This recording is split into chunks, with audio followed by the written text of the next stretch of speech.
Imagine having your leads regularly convert into clients without you having to obsessively call them. Think that's too good to be true? Well, think again.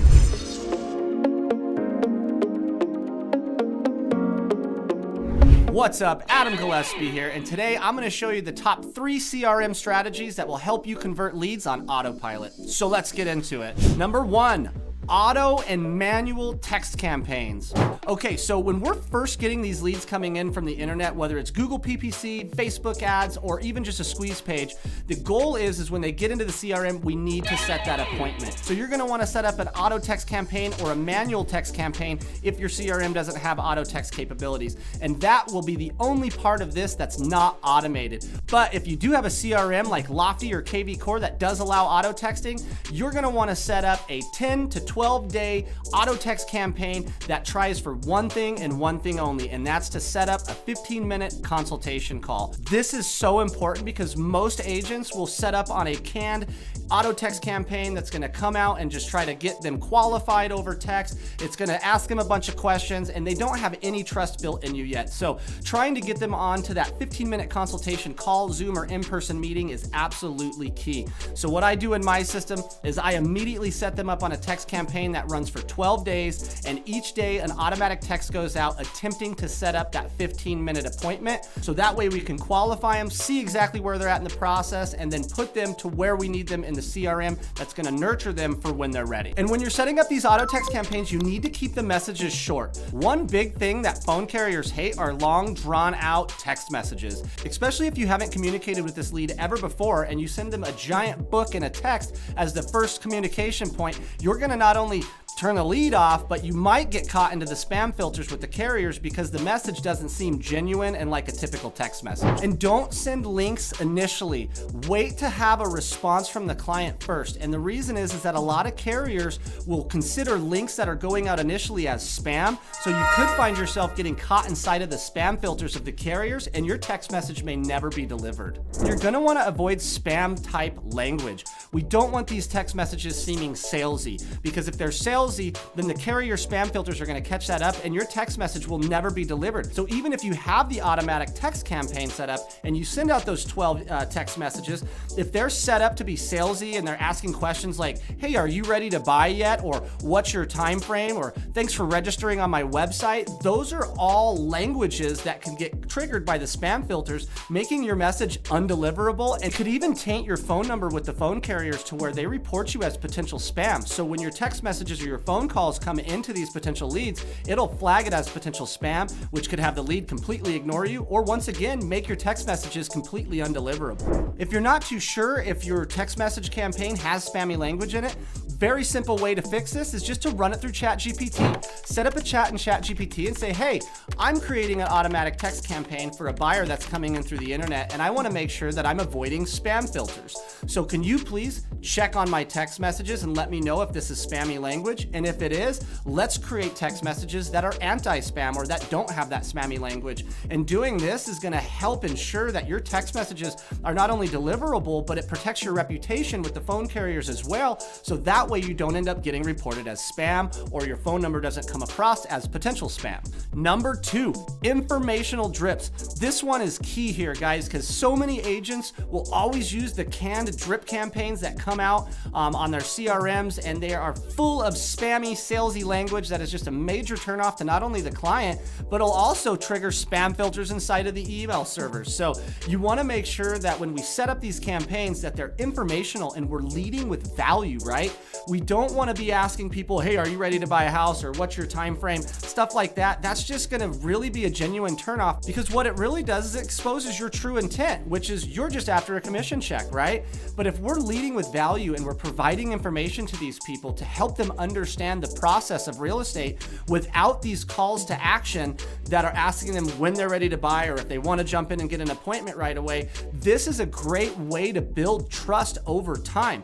So when the leads come in and we have the automatic text campaign going out trying to set that initial appointment, we can supplement that with these informational drip campaigns. And these informational drip campaigns are not looking to set an appointment. They're not looking to determine timeline. They're just providing value. We want these people people to build trust in us. And the best way to do that is by giving them valuable information like the process of buying a house or previous experiences that you've had that they might want to know about that could help them understand the process a little bit better and build that trust with you automatically. So what kind of informational drifts are there? Well, there's a ton. I'm going to lay out just a few here, but for one, I run a first-time homebuyer program.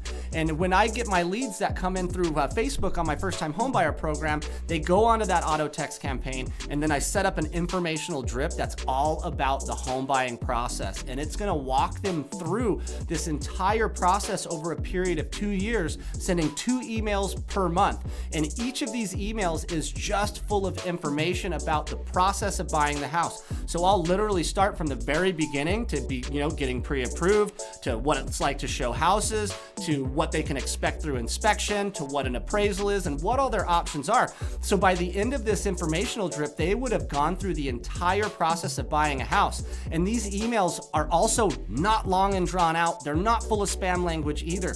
We're keeping these short and sweet so that way they're easy to digest. Think of it like something where the email comes through and the lead might be on lunch, right? They don't have time to sit there for 20 minutes and read an email. So we want these to be really, really short, just a couple of paragraphs, something that they could read within about a minute or less. And this will give them that value so that way they can start getting an understanding of the process. And as this goes through the line, they'll start to realize that, oh man, this agent's not just trying to set an appointment with me or get me to close on a house. They're actually trying to inform me about the process of real estate and the process of purchasing my first home. So this is another great way to help build trust when we can't get in front of them right away. Another great informational drip is for new builds. So if you're trying to procure leads on the internet that are looking specifically for new builds, then we can create an email drip that specifies all of the details on a new build, and we just lay out that information just like the first-time homebuyer process. We show them all of the new build process, what that's like, what they can expect, and all of that good stuff. And once again, we're not asking them to set an appointment in this drip. We already do that with our text campaign. This drip is just here to give them information so they can feel more comfortable about the process. Another great one, especially for those first-time homebuyers out there, is the credit informational drip. This is a drip that I run also for 2 years with 2 emails per month, which seems to be key because that keeps us, top of mind. They get a couple of emails from us each month. And this one here is just all about how lenders use their credit and what they can do to get their credit into the best position for when they're ready. So these emails will go through everything like how the lender determines a credit score, what's inside of a FICO score, how that's determined, and it's just full of educational information about how credit is utilized in a home purchase transaction. So that way the clients can have a really good understanding of where their credit needs to be and what they need to do before they start that pre-approval process. Another great informational drip is like a market update or a newsletter. Now these can supplement the other drips there. So if you're doing like a weekly newsletter or a twice a month market update, these can actually supplement as informational drips. We're just giving them an update on the market and everything that's going on in their city. So these can work very well as supplemental if you don't want to send out a credit or a first-time homebuyer process drip, or if it's just a lead that's coming in on a different type of a campaign. So newsletters are becoming a big thing right now. We can get these set up through like KV Core or Lofty to where we just have to drag and drop our new material for the next month into there. And this is a great way to stay top of mind for the client, building trust, showing them that you're active in the market and you know what's going on without trying to be salesy. So how do we create all these informational drips? Well, same answer as the auto text. Let's use ChatGPT, right? These large language models are excellent at knowing how to avoid the spam language. They're knowing how to keep these emails short, and it takes the burden of creativity off of us to where we can just tell ChatGPT what type of ad is going on, what type of lead is coming in, and ChatGPT will help us create these informational email drips based off of that, and then we can edit and tailor those to our liking from that point on. So don't be afraid to use ChatGPT to help you create these emails. It can streamline the process, and we can get these campaigns built very quickly and get them out to our clients. All right, number 3, and the most important one of all of these are the market e-alerts, right? So this is where we're sending them property alerts that are based on their criteria. Well, how do we get their criteria if we've never talked to them? Well, this is why long form leads are so important important. So if you're running a Facebook ad and we're sending them over to Facebook forums, we want to ask these questions. When I run my first-time homebuyer ad on Facebook, it's going to take them through a series of questions like, A, are they renting right now? When's their lease up? How many bedrooms and bathrooms do they absolutely have? Are they wanting to be in a house, a townhouse, or a condo? What's their time frame? Do they have a down payment? And have they been pre-approved? We ask them all of these questions so that way when the lead comes into the database, we can set them up on an e-alert that sends them homes that they actually want to see. This is super powerful, guys, because if you do it right, you will see leads converting off of this alone. You don't just want to do this and that's it. We want to keep supplementing that with the original auto text campaign that's going to set that appointment and the informational drifts. But if you could only do one of these, I would say it would be the market alerts, because this is where we're delivering value right out the gate. What do people want to see when they're looking at a house? They want to see houses, right? So when we know what their criteria is ahead of time and we can send them tailored searches, you're going to stand out versus every other realtor they signed up with that did not get this information out the gate, and you're going to be sending them the houses that they want to see. So how often do we send these? Well, I send them every Monday, Wednesday, and Friday in the evening, and then Saturday and Sunday during the day. And this really depends on what their time frame is. If their time frame is 6 to 12 months out, you can lower that down to once or twice a week. But if they're saying anything less than 6 months, then I would be sending them e-alerts at least a minimum of Monday, Wednesday, and Friday.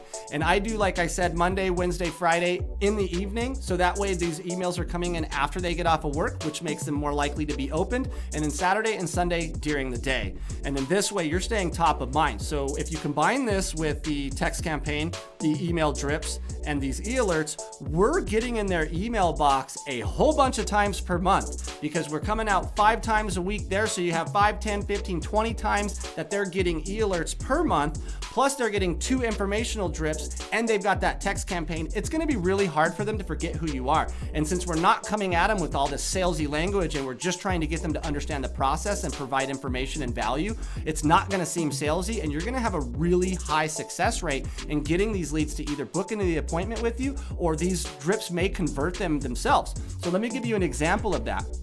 I've had a lead in my system, and this happens all the time, but I had a lead in my system just convert recently that was over 3 years old, and I've just been dripping her the e-alerts and the drip campaigns about credit, and she never answered to any of my texts, never set up an appointment, never responded to any of my emails. But out of nowhere, one day I get a showing request on a house in Commerce City, which is just right down the street from where I'm at here in Arvada, Colorado. So I met with her, we talked about her situation, found out she was actually ready to go. We got her on the line with the lender, got her pre-approved, and I closed her 30 days later. And this lead was 3.5 years old in my database. So this is a perfect example of why this is so important to set this up, because most realtors will reach out a few times and then they'll give up, and they don't have their CRM dialed in like this. So they never hear from that lead, and that lead forgets who they are because they're not even reaching out. So when we put these systems in place, we're automatically nurturing these leads and giving them that information that they need. So when they're ready, they'll reach out. And this works well with sellers too, right? When we get seller leads in, we put them on a monthly market snapshot depending on their time frame. If they say that they want to move quicker than that, then we put them on a bi-weekly market snapshot that shows them all of the data for the neighborhood, right? What's been selling, what's still on the market, what expired, what got withdrawn, and then that keeps them up to date on the market, which is you once again providing value, not just trying to get them to sell. So this type of stuff works with sellers too, just as good as it works with buyers. And one of my favorite part about e-alerts and market snapshots is that they send indefinitely, right? So once we've set this up, it's going to continue to send these e-alerts out updated each and every time you have it set to send on your database until they either buy or unsubscribe. It's the perfect system for this. Well, guys, that's the top 3 strategies to get leads to convert out of your CRM on autopilot. If you found value in this video, please don't hesitate to like, subscribe, and comment down below if you've got strategies that work well for you and your system, and let's get that conversation started, because this is all about us helping our clients and not about us collecting a paycheck, guys. And when we can take that perspective and we put this into our CRM, you're going to find out that you convert leads automatically much more regularly.